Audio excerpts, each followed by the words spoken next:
Un saludo para todas las personas que están presentes, lo mismo para quienes observan este video, un saludo muy especial. Soy Andrés Jaramillo, director de Fundación Función Futuro y el creador de los programas de Función Futuro, Enfoque Integral y de Psicología Bioética. Hoy vamos a hablar sobre algo que es muy importante, que es la teoría del drive adictivo. Esta teoría figura en el libro mío último sobre las adicciones, Manual Información, Prevención y Tratamiento, en donde hay que entender muy bien, primero que todo, qué es el drive en psicología. El drive por primera vez fue mencionado por Sigmund Freud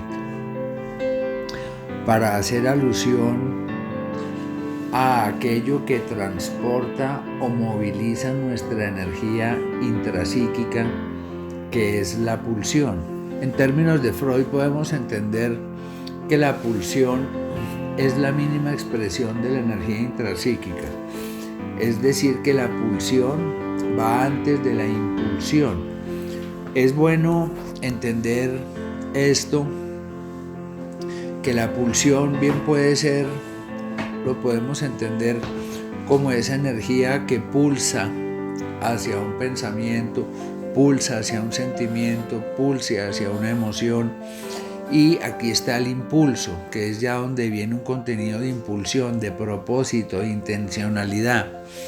Y el drive lo podemos ver que es lo que conecta las dos, la pulsión con la impulsión. Entonces podemos definir el drive como la fuerza intrapsíquica que nosotros tenemos, que va a alimentar, a nutrir el impulso. Si nosotros miramos, por ejemplo, en una bicicleta, la energía está en los pies de la persona, en su potencia muscular, y esa energía la transmite ¿a dónde? Al centro, a las bielas, donde da un movimiento, y atrás ya en la rueda va a haber un impulso que hace marchar a la bicicleta hacia adelante. Entonces el drive sería la cadena, que es lo que lleva a esta energía del pedalista, del ciclista, a un impulso hacia adelante de la bicicleta, y para ello necesitamos esa cadena.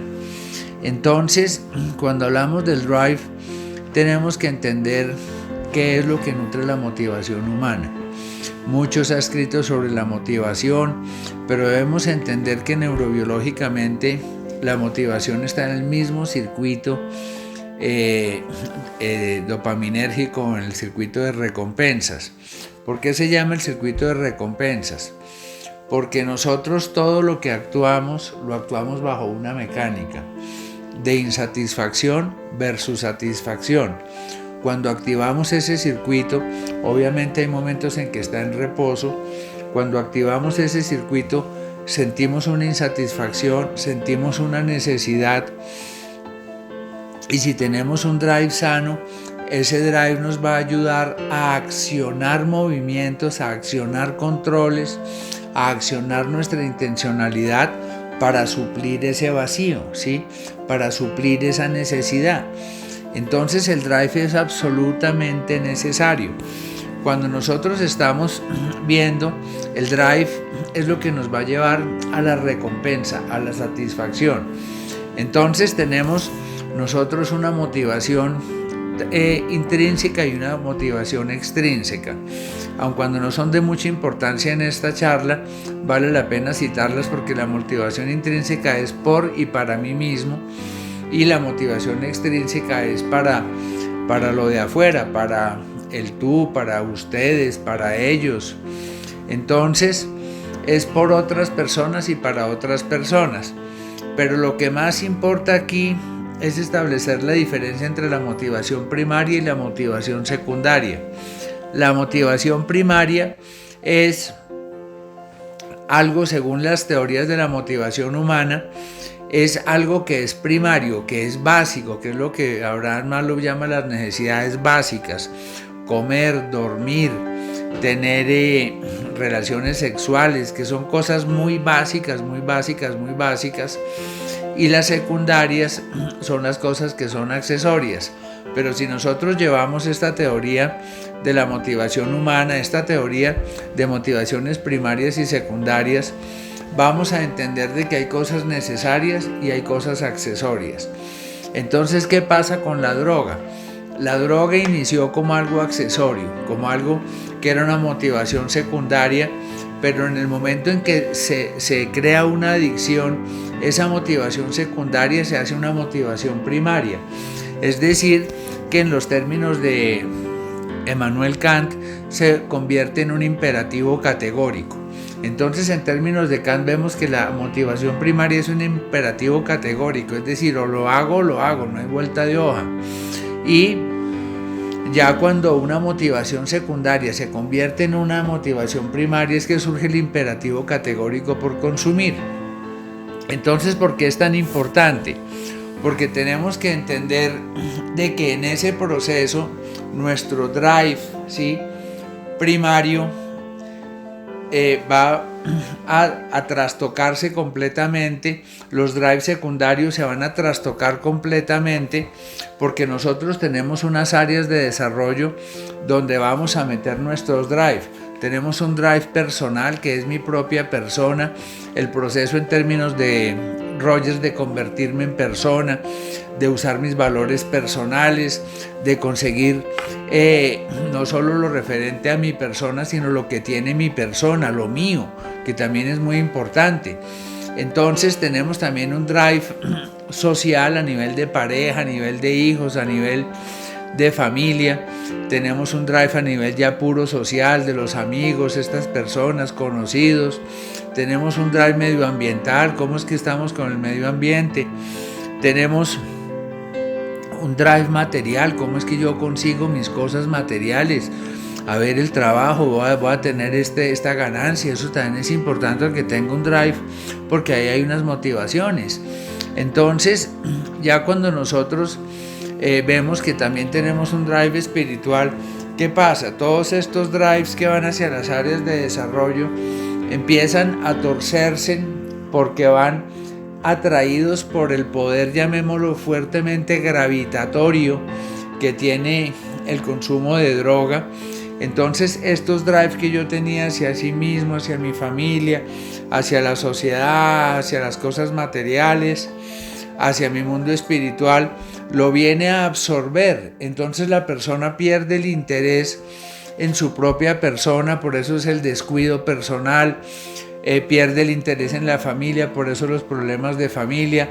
La familia pasa a un segundo plano, ya no me importa mi familia, solo me importa el consumo, porque el adicto termina viviendo por y para consumir. Entonces todos estos drives se van deteriorando y surge el drive adictivo.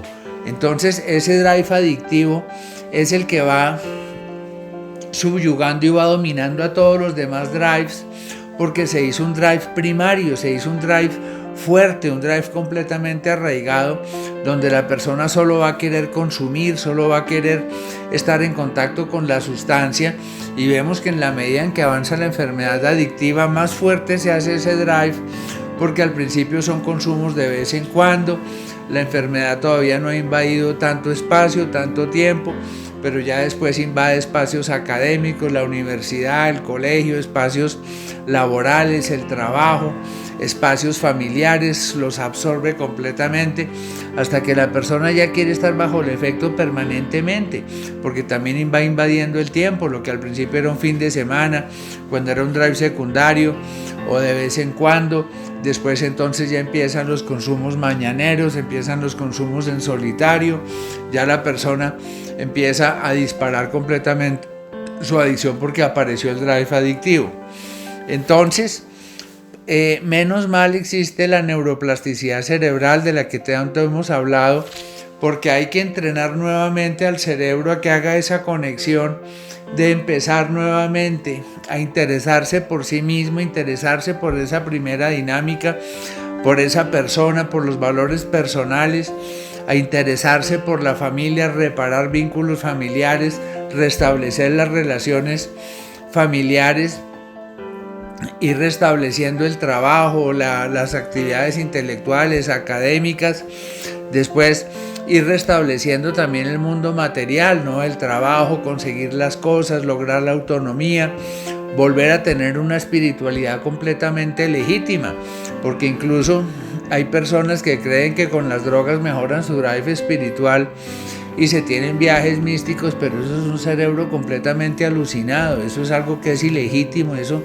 está mandado a recoger, eso no hay viajes espirituales, no hay sentido místico en una traba, y la espiritualidad debe ser algo completamente legítimo, algo completamente autóctono desde sí mismo, sin drogas. Entonces así la persona va reparando ese drive que es vital para poder vivir en paz, porque si no la persona va a vivir a motor de aguante, va a vivir aguantándose, sigue la vida en un estado de caoticidad, sigue la persona disfuncionando a nivel persona, a nivel personal, a nivel social, porque las drogas van alterando la función intrapersonal, la función social de una persona y la función espiritual.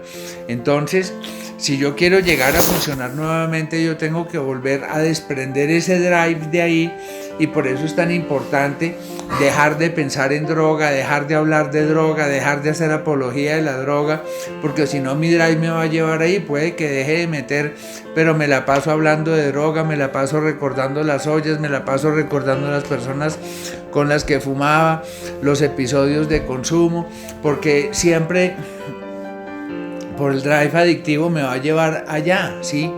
Y yo tengo que soltar mi pensamiento de ahí, tengo que soltar mi drive de esa fuerza enorme de atracción que tienen el consumo de sustancias psicoactivas. Entonces, es muy importante sacarla desde el pensamiento. La técnica del zapping mental es increíble cómo funciona.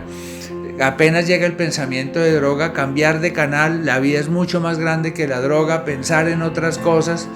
Cuando me llegan todas esas apetencias, esos cravings, hay que poner el no sostenido, aprender a aplicar el surfing emocional, surfear las apetencias, surfear los deseos y sacarla de mi mente. Entonces, como les he dicho tantas veces, no basta con renunciar a la droga, sino al mundo de la droga. Por eso, para reparar ese drive hay que hacer la higiene social, limpieza de celulares, sacar del mapa social todos los consumidores, todas esas personas, y sacarla de la mente, porque si no se saca de la mente seguirá la persona invadida por esos pensamientos intrusivos de consumo, porque su drive adictivo lo quiere llevar ahí, a la droga, en pensamiento, en emoción, en afecto, en comportamiento.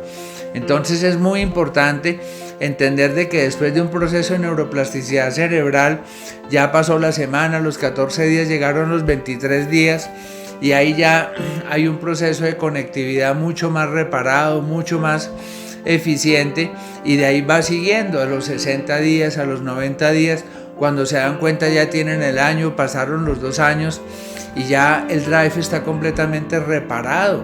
Por eso es importante saber pensar, saber sentir, saber amar, saber creer, para llegar a ser esas personas completamente útiles, que eso es todo un proceso, convertirse en persona, restaurar la persona, y para ello es absolutamente necesario haber superado lo que es el drive adictivo. Muchísimas gracias, les habló Andrés Jaramillo.